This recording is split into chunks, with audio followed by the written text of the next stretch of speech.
Hello everyone, I welcome you all in my science academy YouTube channel. और आज के session में हम लोग बात करेंगे गेट एक्सेल केमिस्ट्री से। मैं आज शुरू कर रहा हूँ केमिस्ट्री का टॉपिक, जिसमें हम लोग बात करेंगे। यहाँ पर एक टॉपिक है जिसका नाम है इलेक्ट्रॉनिक एंड स्टेरिक इफेक्ट। ये ऑर्गेनिक केमिस्ट्री का पहला मेजर टॉपिक है। तो यहाँ पर इलेक्ट्रॉनिक और स्टेरिक इफेक्ट बेसिकली ये मेजर इंपॉर्टेंट रोल प्ले करता है कोवैलेंट बॉन्ड में, क्योंकि ऑर्गेनिक केमिस्ट्री में क्या हो रहा है, कोवैलेंट बॉन्ड का फॉर्मेशन होगा। यहाँ पर कैटेनेशन प्रॉपर्टी होता है जिसमें कार्बन आपस में इंटरेक्ट करते हैं, और यहाँ पर जो बॉन्ड फॉर्मेशन होता है वो यहाँ पर कोवैलेंट बॉन्ड होता है, जिसको हम लोग कहते हैं शेयरिंग ऑफ इलेक्ट्रॉन की वजह से। ठीक है, तो बहुत सारे केमिकल रिएक्शन में बॉन्ड बन सकता है। बॉन्ड हो सकता है गिव और टेक और शेयरिंग। तो अगर शेयरिंग से हो रहा है, गिव और टेक हो गया तो आयनिक हो गया, वो कंप्लीटली ट्रांसफर ऑफ इलेक्ट्रॉन हो गया। और अगर यहाँ पर शेयरिंग ऑफ इलेक्ट्रॉन हो रहा है तो शेयरिंग ऑफ इलेक्ट्रॉन की वजह से यहाँ पर बॉन्ड का फॉर्मेशन हो रहा है, तो उसको हम लोग बोलेंगे कोवैलेंट बॉन्ड। ठीक है, अब आ रहे हैं ये ऑर्गेनिक केमिस्ट्री में क्या होता है, कोवैलेंट बॉन्ड का फॉर्मेशन। तो अब आ रहे हैं कि यहाँ पर इलेक्ट्रॉनिक और स्टेरिक इफेक्ट का क्या होगा। इलेक्ट्रॉनिक इफेक्ट का मतलब है कि इस बॉन्ड फॉर्मेशन में जो शेयरिंग ऑफ इलेक्ट्रॉन की वजह से हो रहा है, तो इलेक्ट्रॉन के ऊपर कुछ इफेक्ट हो रहा है, और उस इफेक्ट की वजह से यहाँ पर इस मॉलिक्यूल के अंदर कुछ चेंजेस देखेंगे, और वही प्रमोट करेंगे केमिकल रिएक्शन या ऑर्गेनिक रिएक्शन को कंडक्ट कराने में, या उसी की वजह से ऑर्गेनिक रिएक्शन कंडक्ट होगा। अब यहाँ पर सबसे पहले समझते हैं कि ये पहला इसमें जो इफेक्ट पढ़ना है इलेक्ट्रॉनिक इफेक्ट, बाद में हम लोग स्टेरिक इफेक्ट को देखेंगे। इसमें हम लोग को पढ़ना है इंडक्टिव इफेक्ट।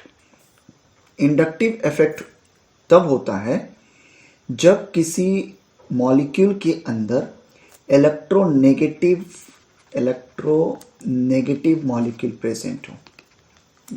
इलेक्ट्रोनेगेटिव का मतलब जिसके पास प्रॉपर्टी है इलेक्ट्रॉन को विड्रॉ करने का, इलेक्ट्रॉन विड्रॉइंग ग्रुप इसको बोलते हैं। जैसे नाइट्रोजन, ठीक है, तो नाइट्रोजन इलेक्ट्रॉन विड्रॉइंग ग्रुप है। या हो सकता है ऑक्सीजन या फ्लोरीन, क्लोरीन, ब्रोमाइड, आयोडीन, ये सब क्या है, इलेक्ट्रॉन विड्रॉइंग ग्रुप, अपने तरफ इलेक्ट्रॉन को खींचेंगे। अब अगर यहाँ पर कोई केमिकल रिएक्शन, इसको जैसे एक मॉलिक्यूल को समझ लेते हैं कि एक मॉलिक्यूल है जहाँ पर इस तरह का कुछ स्ट्रक्चर है, CH3 CH2 CH2 and NH2, ये तो इसको हम लोग क्या बोलेंगे, methyl ethyl propyl, propyl amine. ठीक है, प्रोपाइल एमीन। तो प्रोपाइल एमीन ये स्ट्रक्चर, तो यहाँ पर N लगा हुआ है, ये क्या है, इलेक्ट्रॉन विड्रॉइंग ग्रुप। अब ये ऑर्गेनिक मॉलिक्यूल में अगर नाइट्रोजन है तो ये क्या करेगा, इस इलेक्ट्रॉन को, जो शेयरिंग ऑफ इलेक्ट्रॉन हो रहा है यहाँ पर इन दोनों की वजह से, अब शेयरिंग ऑफ इलेक्ट्रॉन यहाँ पर दो, ये इसकी इलेक्ट्रोनेगेटिव प्रॉपर्टी डिफरेंट है और इसकी इलेक्ट्रोनेगेटिव प्रॉपर्टी डिफरेंट है। तो इसकी इलेक्ट्रोनेगेटिविटी ज़्यादा है, इसकी इलेक्ट्रोनेगेटिविटी कम है, कार्बन की इलेक्ट्रोनेगेटिविटी कम होती है। तो वो क्या होंगे, इलेक्ट्रॉन जो है, ये दोनों जो शेयर कर रहे हैं, ये इलेक्ट्रॉन इधर ज़्यादा शिफ्ट कर जाएगा, क्योंकि नाइट्रोजन के पास एबिलिटी है इलेक्ट्रॉन को अपने तरफ खींचने की। तो ये जो दो इलेक्ट्रॉन है, ये दोनों बराबर डिस्टेंस पे नहीं होंगे, ये एक इस तरफ ज़्यादा खींच जाएगा, तो जिसकी वजह से इस कार्बन के ऊपर डेल्टा पॉजिटिव चार्ज आएगा। डेल्टा पॉजिटिव का मतलब, क्योंकि इलेक्ट्रॉन उधर ज़्यादा खींच गया नाइट्रोजन की तरफ, तो नाइट्रोजन की तरफ जिस तरफ खींचा उस तरफ में डेल्टा नेगेटिव इफेक्ट आ गया, और जिस तरफ इलेक्ट्रॉन दूर चले गए, जिससे दूर चले गए, उसको हम लोग कह रहे हैं पॉजिटिव इफेक्ट। अब यहाँ पर ये इसी को बोलते हैं इंडक्टिव, इंड्यूस कराया। इस इलेक्ट्रोनेगेटिव मॉलिक्यूल की वजह से यहाँ पर चार्ज का फॉर्मेशन हुआ, इंडक्शन हुआ, delta negative and delta positive. तो ये डेल्टा का मतलब है पार्शियल, बहुत ही छोटा चार्ज, टेम्पोररी चार्ज। अब यहाँ पर डेल्टा, अब ये अगर और ताकत से खींचे, नाइट्रोजन ये वाला क्लोज है तो इस पर डेल्टा पॉजिटिव चार्ज है। अब ये वाला जब इस पर इलेक्ट्रॉन की डेंसिटी कम हुई तो ये बगल वाले से खींचेगा, तो ये इधर शिफ्ट करेगा, इलेक्ट्रॉन इधर शिफ्ट करेगा, ये इधर शिफ्ट कर रहे हैं, फिर ये इधर शिफ्ट करेगा, तो यहाँ पर आएगा 2 डेल्टा पॉजिटिव, यानी इस पर और कम हो गया। डेल्टा का मतलब हो रहा है स्मॉल अमाउंट, तो यहाँ पर और डेल्टा और 2 लगा दिया तो इसका मतलब और स्मॉल, और यहाँ पर और क्या हो जाएगा 3 डेल्टा नेगेटिव, सॉरी पॉजिटिव, यानी यहाँ पर और ज़्यादा कम हो रहा है चार्ज, यहाँ पर पॉजिटिव चार्ज डेवलप कर रहे हैं क्योंकि इलेक्ट्रॉन इस तरफ शिफ्ट करेगा।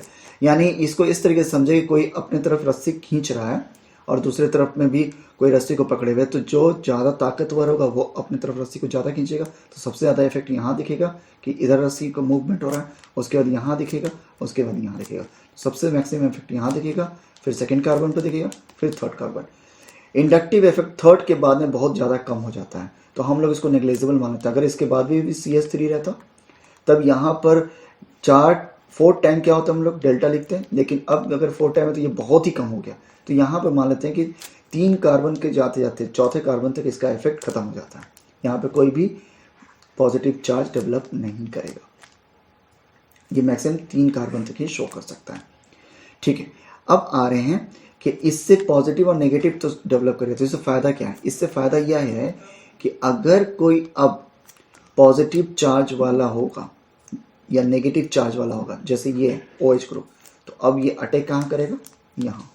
तो हम लोग ये डिसाइड कर सकते हैं कि नेगेटिव चार्ज वाला कोई फंक्शनल ग्रुप या ग्रुप कहाँ अटैक करेगा, प्रोडक्ट क्या बनेगा। और अगर यहाँ पर H होता H+, तो वो कहाँ अटैक करेगा? वो यहाँ अटैक करेगा, क्योंकि नेगेटिव यहाँ है, नेगेटिव यहाँ तो पॉजिटिव वाला वहाँ चला जाएगा, और ये वाला पॉजिटिव यहाँ पर है तो ये नेगेटिव यहाँ जाएगा। तो प्रोडक्ट अलग अलग क्या बन सकता है एक ऑर्गेनिक रिएक्शन में, केमिकल रिएक्शन में, ये हम लोग प्रेडिक्ट कर सकते हैं by using inductive effect. Hope so ये क्लियर है। तो अगर यहाँ पर इलेक्ट्रॉन विड्रॉइंग के ग्रुप की वजह से ये चार्ज का फॉर्मेशन हुआ है, इंडक्टिव इफेक्ट का फॉर्मेशन हुआ है, इसको हम लोग बोलते हैं -I इफेक्ट। तो इसके बाद से क्या होगा, यहाँ पर RH3 ये होगा, इसका डिक्रीजिंग ऑर्डर में इंडक्टिव इफेक्ट दिखा रहा हूँ।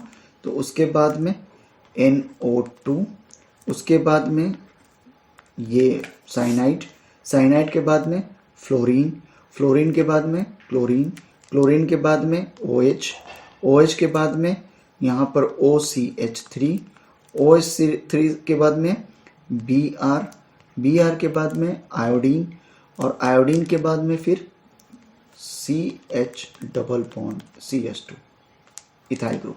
तो ये मैंने फंक्शनल ग्रुप लिख दिया, तो अब मैं इसको हटा दूंगा, ये एटम की बात नहीं कर रहा हूँ, अब ये फंक्शनल ग्रुप है। तो फंक्शनल ग्रुप में ये ऑर्डर है यहाँ पर -I इफेक्ट का। तो अगर कल को ये रहे कि ये 2 फंक्शनल ग्रुप के दिया हुआ, तो -I इफेक्ट कौन मेजर शो करेगा? ये सबसे ज़्यादा। उसके बाद ये तो एमाइन ग्रुप R3N, उसके बाद में NO2, cyanide, fluorine, chlorine, OH, OCH3, Br, iodine and ethyl group. ठीक है, sorry not ethyl, ethylene group. अब आ रहे हैं नेक्स्ट वन, ये ऑर्डर थोड़ा सा याद रखना है। अब आ रहे हैं सेकेंड कि अगर ये तो नेगेटिव की वजह से हुआ, क्या पॉजिटिव की वजह से भी कुछ हो सकता है? तो अगर पॉजिटिव की वजह से हो रहा है तो इसको हम लोग बोलेंगे +I इफेक्ट। CH3 CH2 और यहाँ पर CH3 इलेक्ट्रॉन डोनेटिंग ग्रुप है, ये इलेक्ट्रॉन को डोनेट करेगा, तो इधर से इलेक्ट्रॉन इस तरफ मूव करेगा, इधर मूव करेगा, तो यहाँ पर इलेक्ट्रॉन इसके तरफ पुश किया जाएगा, तो ये वाला क्या हो जाएगा? नेगेटिव, और इस तरफ में क्या हो जाएगा?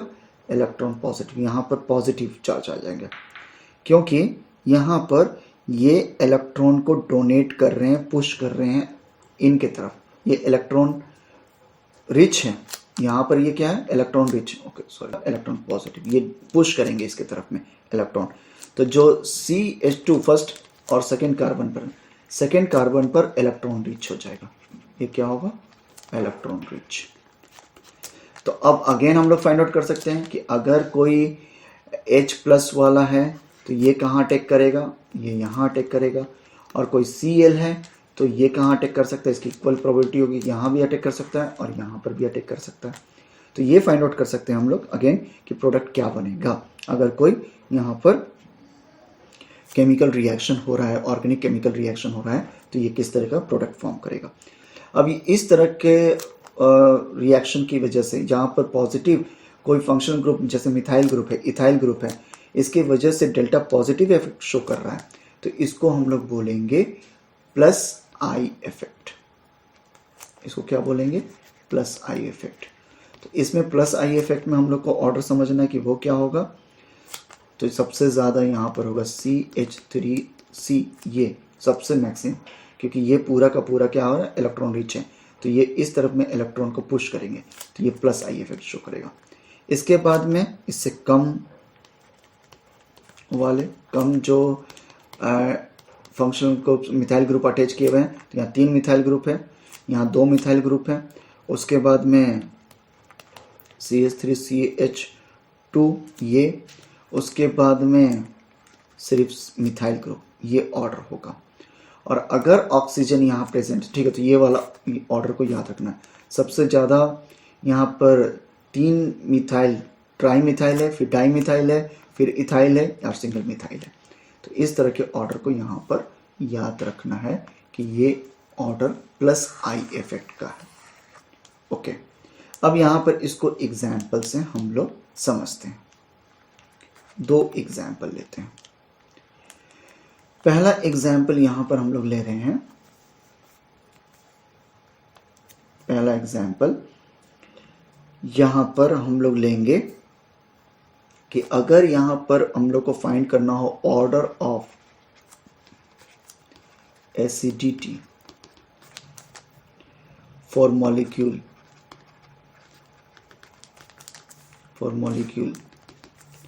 CF3C डबल बॉन्ड OH, यानी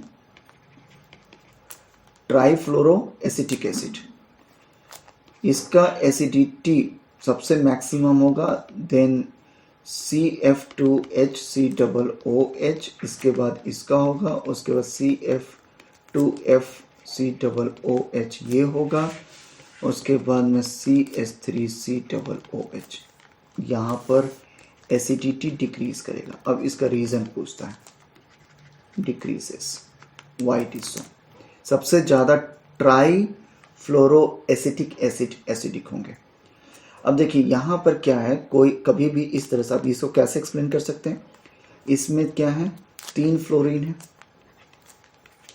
और इसको इस तरीके से लिख सकते हैं C डबल बॉन्ड OH। अब ये फ्लोरीन क्या करेगा? Fluorine is a highly electronegative. अगर इलेक्ट्रोनेगेटिव का सीरीज देखें तो यहाँ पर देख लेते हैं, फ्लोरीन ये हाईली इलेक्ट्रोनेगेटिव है, तो ये क्या करेगा? अपने तरफ इलेक्ट्रॉन की डेंसिटी को पुल करेगा इस तरफ, जिसकी वजह से ये क्या हो जाएंगे? Delta positive. और डेल्टा पॉजिटिव हो जाएगा तो ये इलेक्ट्रॉन किससे मांगेगा? C से, तो इधर इलेक्ट्रॉन शिफ्ट करेगा। और ये इलेक्ट्रॉन इधर शिफ्ट करेगा तो ये किससे मांगेगा? O से। और O जब इलेक्ट्रॉन इधर शिफ्ट करेगा तो ये वाला क्या हो जाएगा? डेल्टा पॉजिटिव, और ये वाला क्या हो जाएगा? Delta negative. तो जिसकी वजह से ये सबसे ज़्यादा यहाँ पर इलेक्ट्रॉन डेंसिटी बहुत कम होगा, और जिसकी वजह से अब क्या होगा? ये इजीली रिलीज हो जाएंगे। यानी यहाँ पर जो ये बन रहा है CF3C double bond O negative carboxylate ion, ये स्टेबल हो जाएगा। क्यों स्टेबल होगा? क्योंकि ये जो माइनस चार्ज है, इलेक्ट्रॉन रिच है, ये इधर की तरफ शिफ्ट कर जाएगा, फ्लोरीन की तरफ शिफ्ट कर जाएगा। तो ये जो नेगेटिव चार्ज है ये एक जगह कॉन्सेंट्रेट नहीं करेंगे, ये डाइल्यूट हो जाएंगे, और जितना ज़्यादा नेगेटिव चार्ज का डिस्ट्रीब्यूशन होगा वो उतना ज़्यादा स्टेबल हो जाएगा। तो ये वाला ईजिली रिलीज कर देगा H+, और जितना जो फास्ट H+ रिलीज करेगा वो उतना ज़्यादा एसिडिक होगा। होप सो ये समझा। तो जितना ज़्यादा फ्लोरीन अपने तरफ कोई इलेक्ट्रॉन खींच रहा है तो वो इलेक्ट्रॉन नेक्स्ट वाले से खींचेगा, तो लास्ट वाला जो होगा वो इजीली क्या हो जाएगा, रिलीज आउट हो जाएगा, ये इजीली H+ रिलीज हो जाएंगे। इसी तरीके से यहाँ पर अब मैं बात करूँ CF2, तो इसमें जो खींचने की प्रॉपर्टी है, खींचने की ताकत है, सिर्फ 2 फ्लोरीन के पास है, तो अब ये पावर कम हो गया, तो कम हो गया, तो अब ये कम ताकत से H+ से इलेक्ट्रॉन खींचेंगे, लास्ट वाला टर्मिनल H+, इसलिए यहाँ भी ये बनेगा, ऐसा नहीं कि नहीं बनेगा, लेकिन यहाँ पर ये कम स्टेबल होगा, ये कम इजीली रिलीज करेंगे, और इसीलिए ये लेस एसिडिक होगा कंपेयर टू, किससे कंपेयर करेंगे, अगर ऊपर वाले से करेंगे ये मोस्ट एसिडिक होगा, और लास्ट वाटर होते हैं ये एसिडिटी और ज़्यादा कम होगी। तो समझ में आ रहा है कि यहाँ से H+ रिलीज कराना बहुत ही मुश्किल है, इसलिए ये लीस्ट एसिडिक और या लेस एसिडिक होता है, एसिटिक एसिड, लेकिन ये trifluoro acetic acid most acidic होंगे। होप सो ये समझा। अब आ रहे हैं दूसरा, इसी को हम लोग ये तो यहाँ पर जो इफेक्ट शो कर रहा है वो किसका इफेक्ट शो कर रहा है, हम लोग कह सकते हैं ये इफेक्ट शो कर रहा है -I का, इलेक्ट्रॉन विड्रॉइंग का, तो -I इफेक्ट। अब आ रहे हैं +I इफेक्ट, +I इफेक्ट। अब इसका एक एग्जाम्पल समझें, तो यहाँ पर सबसे ज़्यादा R3, अब यहाँ पर मिथाइल ग्रुप है, R का मतलब क्या है, मिथाइल ग्रुप, तो हम लोग ऐसे लिख देते हैं CH3N, ये सबसे ज़्यादा बेसिक होगा, उसके बाद बेसिक प्रॉपर्टी डिक्रीज करते चली जाएगी,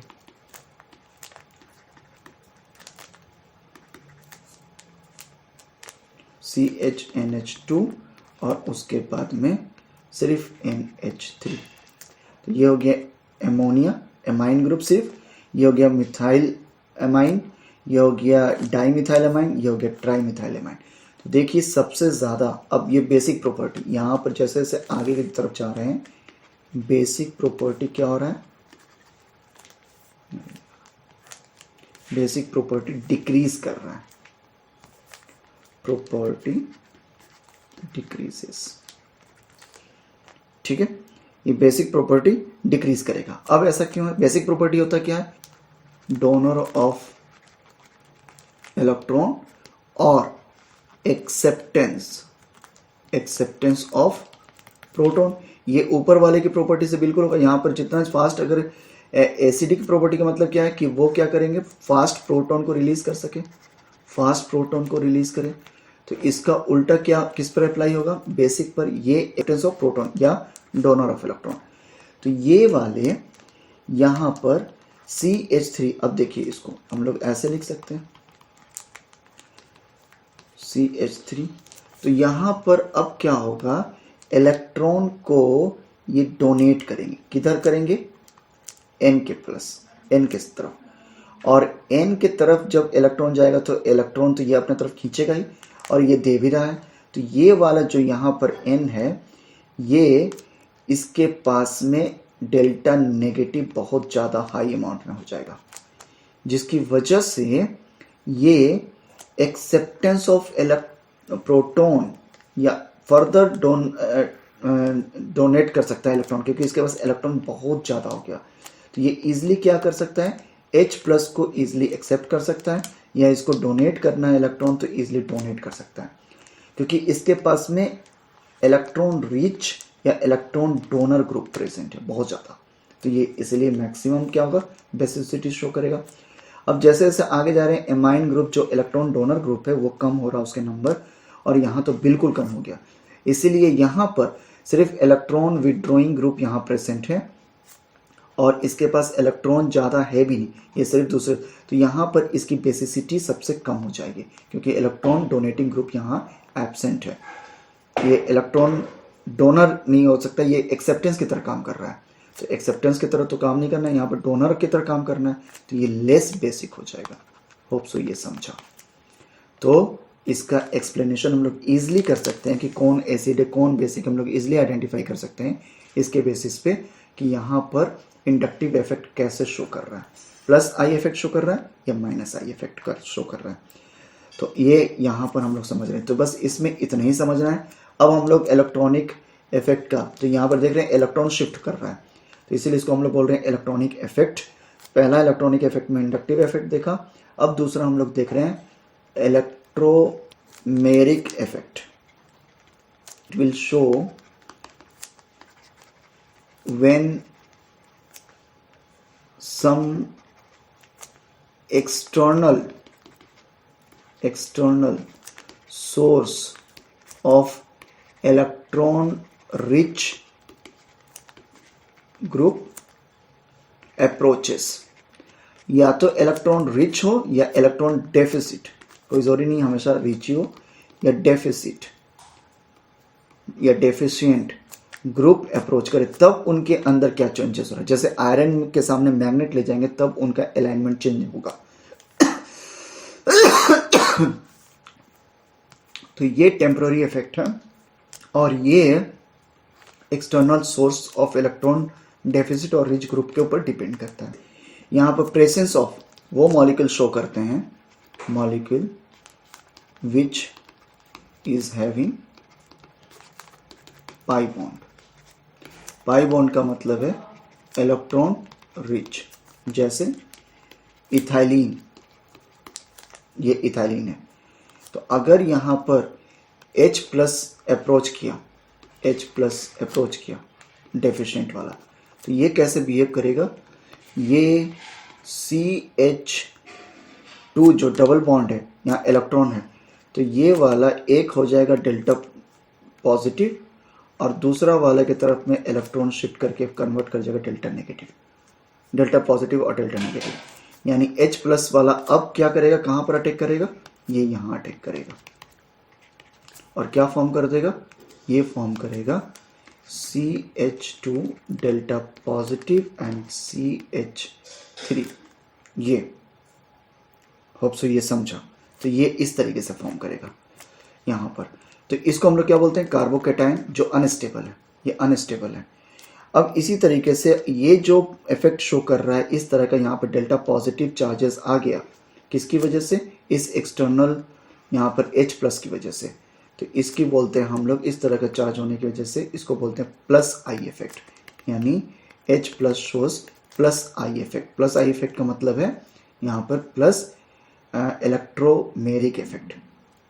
अब इसी तरीके से यहाँ पर अगर OH अप्रोच करता, सपोज यहाँ OH अप्रोच करता, तो OH अप्रोच करता तो ये वाला कहाँ अटैक करता, ये अटैक डेफिनेटली यहाँ करेगा, तो जिसकी वजह से प्रोडक्ट क्या बनेगा, CH2 और यहाँ पर OH अटैच हो जाएगा, उसके बाद में रिमेनिंग वैसा का वैसा CH2 डेल्टा नेगेटिव। कार्बो एनायन, ये कब इस तरह से इफेक्ट अगर शो कर रहा है तो इसको हम लोग बोलेंगे minus I effect. Hope so ये भी। अब आ रहे हैं third one which is called resonance. Resonance ये सब बहुत इंपॉर्टेंट है आगे ऑर्गेनिक केमिस्ट्री में समझने के लिए कि प्रोडक्ट क्या बनेगा, इसलिए इसको समझना इंपॉर्टेंट है। रेजोनेंस, तो रेजोनेंस क्या कहता है, ये एक तो इमेजिनरी, हम लोग इमेजिनरी बनाते हैं, ये एग्जिस्ट नहीं करता, ये इमेजिनरी स्ट्रक्चर है which justify all the possible structure. जैसे फॉर एग्जांपल यहाँ पर अगर दो back to back double bond है with gap of single bond, तो जैसे ये, ठीक है, यहाँ पर ये CH2 double bond CH then again double bond, यहाँ इस तरह का स्ट्रक्चर। तो जब इस तरह का स्ट्रक्चर, तो ये कार्बन नंबर 1 है, ये 2 है, ये 3 है, ये 4 है। अब इस तरह का जो स्ट्रक्चर बना यहाँ पर, इसमें ये देखा गया, अब जनरली क्या है, ये सिंगल बॉन्ड है, ये क्या है, सिंगल बीच में 2 और 3 के बीच में सिंगल बॉन्ड है, और 1 और 2 और 3 और 4 के बीच में डबल बॉन्ड है। तो ये देखा गया कि इसका बॉन्ड लेंथ, सपोज मैं समझाने के लिए लिख रहा हूँ, इसका बॉन्ड लेंथ 1.5 है एंगस्ट्रॉम, समझाने के लिए लिख दिया, और इसका भी 1.5 है एंगस्ट्रॉम, और इसका सपोज यहाँ पर 2.1 है एंगस्ट्रॉम। तो जब एक्चुअल में देखा गया ये इस तरह का, जब इसको देखा गया कि इसका जब एनालिसिस किया गया, तो ये देखा गया कि इसका जो बॉन्ड लेंथ है सभी का इक्वल आ गया। एक्चुअल में जब ये होना चाहिए कि ये तो डबल बॉन्ड है तो इसका मतलब इसका बॉन्ड लेंथ कम होगा, क्योंकि ज़्यादा एक दूसरे को क्लोज कर देगा। इसमें सिंगल बॉन्ड है तो एक ही से अटैच है तो ये कम क्लोज आएगा, इसलिए 2.1 एंगस्ट्रॉम। फिर ये डबल बॉन्ड है तो ये ज़्यादा क्लोज आएगा 1.5। तो आइडियली ये होना चाहिए 1.5, 2.1 और 1.5। लेकिन एक्चुअल में देखा गया कि इसका सभी का लेंथ, ये सबका बॉन्ड लेंथ सेम है, बॉन्ड लेंथ सेम है। कितना? करीबन 1.8 एंगस्ट्रॉम। तो ना तो ये डबल बॉन्ड में का एग्जिस्ट कर रहा है ना सिंगल बॉन्ड में, इन दोनों के बीच का एग्जिस्ट कर रहा है। तो इन दोनों के बीच में तभी पॉसिबल है जब स्ट्रक्चर ये ना होकर ये हो जाए, CH2 यहाँ पर CH, फिर ये CH और फिर ये CH। अब ये भी डबल बॉन्ड, ये भी पार्शियल डबल बॉन्ड, ये भी partial double bond, partial double bond. तो इसका मतलब है कि इलेक्ट्रॉन यहाँ से यहाँ शिफ्ट कर रहा है, ठीक है, और यहाँ से यहाँ शिफ्ट कर रहा है, जिसकी वजह से ये डबल बॉन्ड बन गया, ये सिंगल और ये सिंगल बन गया। तो इस तरीके से स्ट्रक्चर यहाँ शिफ्ट कर रहा है। तो चलिए इसको हम लोग समझते हैं कैसे।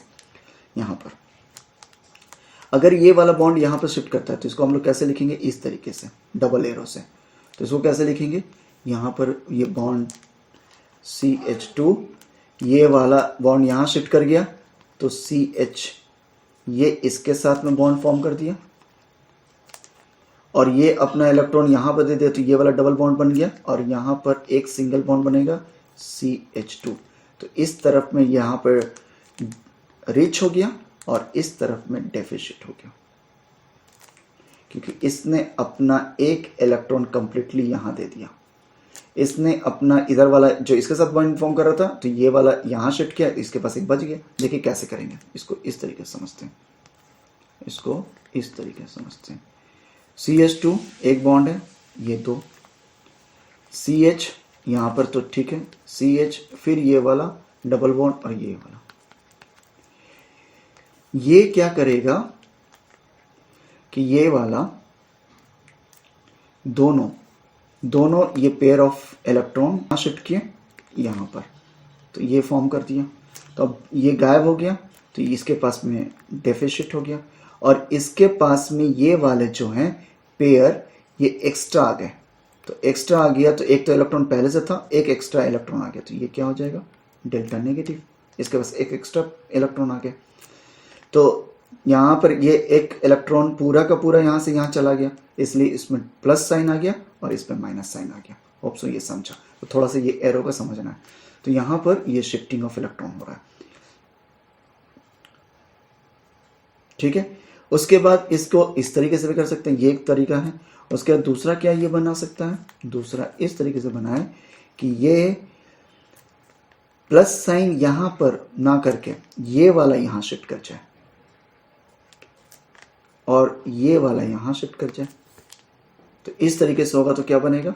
CH2 delta negative, CH double bond CH, इस टाइम पे डेल्टा प्लस यहां शिफ्ट कर गया। तो ये तीन पॉसिबल स्ट्रक्चर बनेंगे, एक ये वाला, एक ये वाला और एक ये वाला, तीन तरह का। तो जब तीनों को हम लोग मिक्स करके लिखेंगे तो हम लोग कैसे लिख सकते हैं? तो हम लोग लिख सकते हैं CH, जिसमें तीनों जस्टिफाई करें।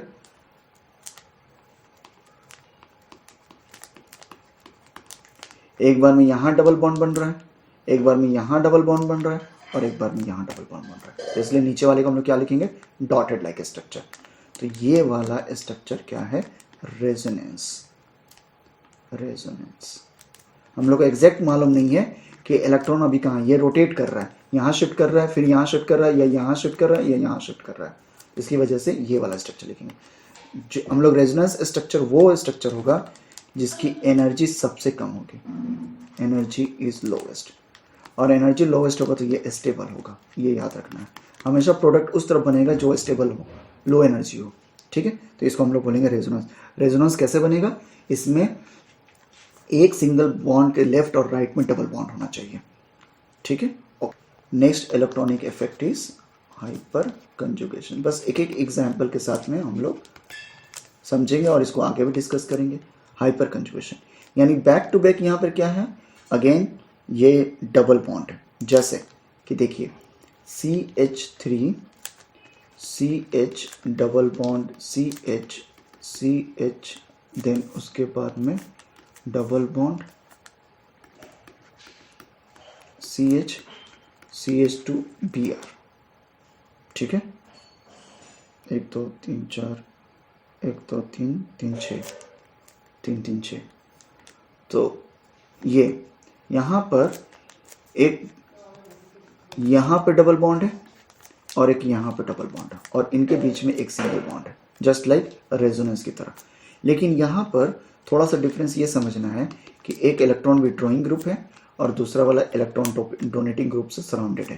तो यहाँ पर क्या होगा कि अगर ये Br रिमूव हो गया, ये Br, तो ये स्ट्रक्चर किस में कन्वर्ट कर जाएगा, CH3 CH double bond CH CH double bond CH CH2 plus और Br माइनस, ये रिलीज हो गया इलेक्ट्रॉन यहाँ से, ये क्योंकि इलेक्ट्रॉन विड्रॉइंग है तो ये इलेक्ट्रॉन को विड्रॉ करके रिलीज आउट हो गया। तो ये क्या बन गए, कार्बोकैटायंस।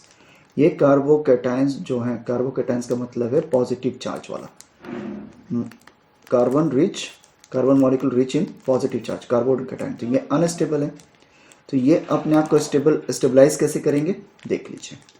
यहाँ पर CH3 है तो ये CH2 इस तरह से लिख सकता हूँ, H, फिर CH double bond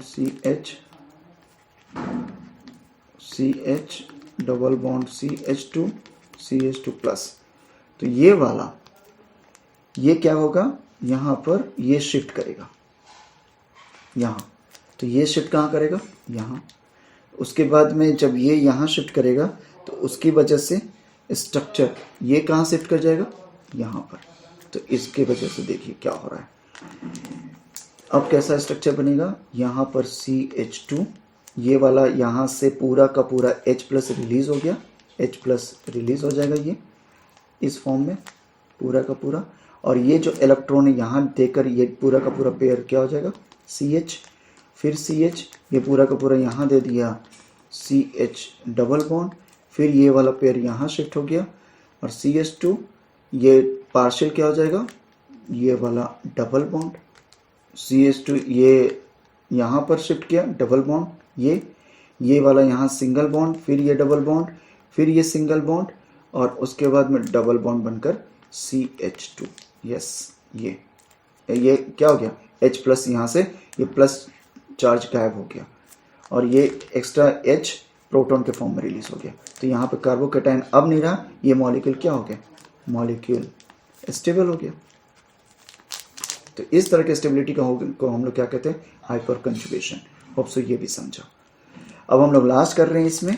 steric effect का मतलब है कि कोई मॉलिक्यूल तभी रिएक्ट करेगा जब उसमें कोई स्टेरिक हिंड्रेंस लेस होगा। Reaction possible if steric hindrance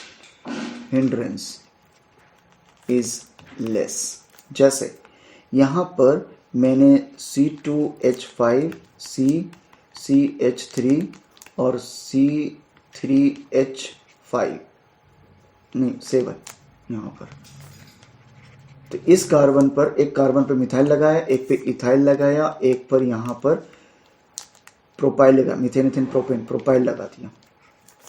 ये है Br प्लस, इसको रिएक्ट करा रहा हूँ पोटाशियम हाइड्रोक्साइड से। आइडियली प्रोडक्ट बनना चाहिए क्या, यहाँ पर ये OH KOH और OH यहाँ जाकर अटैक करेगा, ठीक है, क्योंकि ये बनना चाहिए था प्लस चार्ज और ये होगा माइनस। ये OH नेगेटिव हो गया, ये पॉजिटिव के साथ अटैक करके KBr बना देगा। आइडियली बनना चाहिए था क्या, यहाँ पर C3H7 OH, उसके बाद में C2H5 CH3 प्लस KBr, लेकिन ये रिएक्शन नहीं होगा यहाँ पर, नो प्रोडक्ट, क्योंकि ये रिएक्शन होगा ही नहीं, नो रिएक्शन। क्यों नहीं होगा, आइडियली होना चाहिए था ये, लेकिन नो रिएक्शन क्यों नहीं होगा, क्योंकि ये इतना बल्की ग्रुप है कि ये कार्बोकैटायंस बनने नहीं देगा। यहाँ पर क्या होगा, ये OH अटैक ही नहीं कर पाएगा, यहाँ पर ये अटैक ही नहीं कर पाएगा। इसको इस तरीके से समझे कि यहाँ पर सेंटर कार्बन है और बहुत बड़ा सा बलून है, फिर इधर एक बहुत बड़ा बलून है इस तरह, और इधर भी क्या है, बहुत बड़ा बलून है। तो क्या होगा, OH जो नेगेटिव है वो इधर अप्रोच ही नहीं कर पाएगा, इसके पास स्पेस ही नहीं है, तो यहाँ पर नो रिएक्शन। तो इस तरह का बल्कियर ग्रुप होता है तो वहाँ पर रिएक्शन नहीं होता, उसकी वजह से इसको हम लोग बोलते हैं स्टेरिक हिंड्रेंस। ये इतना क्लोज आ गए ये बल्कियर ग्रुप कि यहाँ पर स्पेस ही नहीं मिला, पाथवे ही नहीं मिला, जिसकी वजह से ये इलेक्ट्रोफाइल्स यहाँ पर अप्रोच कर सके या न्यूक्लियोफाइल्स यहाँ अप्रोच कर सके, तो इसको बोलते हैं स्टेरिक हिंड्रेंस। तो इन सब चीज़ों को, इन 4 चीज़ों को ध्यान में रखते हुए अब हम लोग ऑर्गेनिक केमिस्ट्री का नेक्स्ट टॉपिक को समझेंगे, और जहाँ पर जो भी प्रोडक्ट बनेगा हम लोग इसी के बेसिस पे डिसाइड करेंगे कि अटैक कहाँ होगा और क्या प्रोडक्ट बनेगा, स्टेबल कौन सा रहेगा, कौन सा अनस्टेबल होगा, उसमें क्या क्या इन्वॉल्व होगा। इंडक्टिव इफेक्ट सबसे ज़्यादा, उसके बाद में यहाँ पर इलेक्ट्रोमेरिक इफेक्ट, उसके बाद में resonance second major important, inductive के बाद में रेजोनेंस, और बाकी जो इलेक्ट्रोमेरिक है या हाइपर कंजुगेशन है लेस इंपॉर्टेंट है, और तीसरा सबसे मेजर इंपॉर्टेंट स्टेरिक। तो बस आज के लेक्चर में इतना ही, होप सो यहाँ तक समझा। नेक्स्ट वीडियो में इसके आगे बात करेंगे। चलिए तब तक के लिए बाय बाय, टेक केयर।